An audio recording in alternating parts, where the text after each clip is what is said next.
My name's Ileana Cruz Montalvo. I'm a solicitor. I work with legal aid and I specialise in family law. I form part of the refugee service and predominantly work with refugee clients.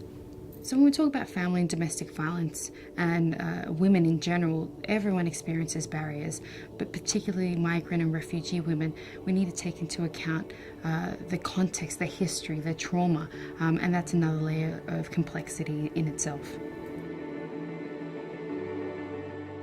One of the main barriers that I find that refugee women and migrant women face is knowledge. They really don't understand the different legal system here, and you have to appreciate that we take it for granted. We're born or we come at a very young age, so we're raised in a society that we understand. I found that migrant and refugee women are usually concerned about reporting issues of family violence or domestic violence because of the long-term consequences, and the reality is they don't know what that could be, so they're worried a lot of the time, not only about being ostracized from their community, but about what the legal interventions will then flow through. The main one that I find is that they're worried that the other person, so in this case, if we're talking about women being the victims of family violence, the perpetrator will be able to say things and then they have the primary care of the children. Immigration is something that they always want to know, particularly if they're going to leave a relationship where the visa that they come on is a spousal visa or something along those lines, where their sponsor is the husband, and it's quite prevalent that they get threats. If you do not do this, you will lose your visa. When you don't speak the language, the idea of speaking to anyone, let alone a legal professional or the police or going to court, is a big deal. It really, it's scary. So when they go and speak to someone, it's because they have to. And that usually means that from a legal point of view, the early intervention options are just not there because they've come at a later stage in the context of the legal issue. Now, if you change the language, if you change just the basic elements that allows you to function in your society, the cultural practices, you really end up in a very foreign place. And that goes beyond uncomfortable. That then transcends into unknown. And that is something that creates fear.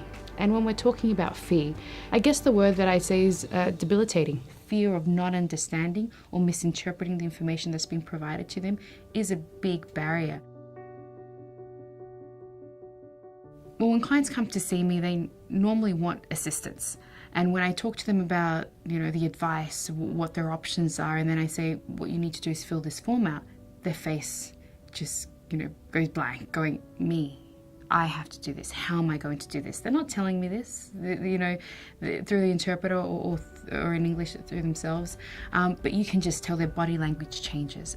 They look terrified, and it's understandable because if we were asked to fill in forms in another language, that would be a terrifying thing, especially because it has such big implications in your life. I think one of the big things that we need to appreciate is their background, the trauma that they come from, and just the way that they present information. So what we find is that a lot of the time, the disclosures that are made in between court proceedings, are made at the end. And you may say, well, that sounds convenient, but I say, well, it's appropriate given the trauma that they've endured. One of the main issues with migrant and refugee women is that they need time, and they need time to absorb information. They need time to provide them with the story. They need time to build a rapport, and a lot of the time, there is just that lack of time.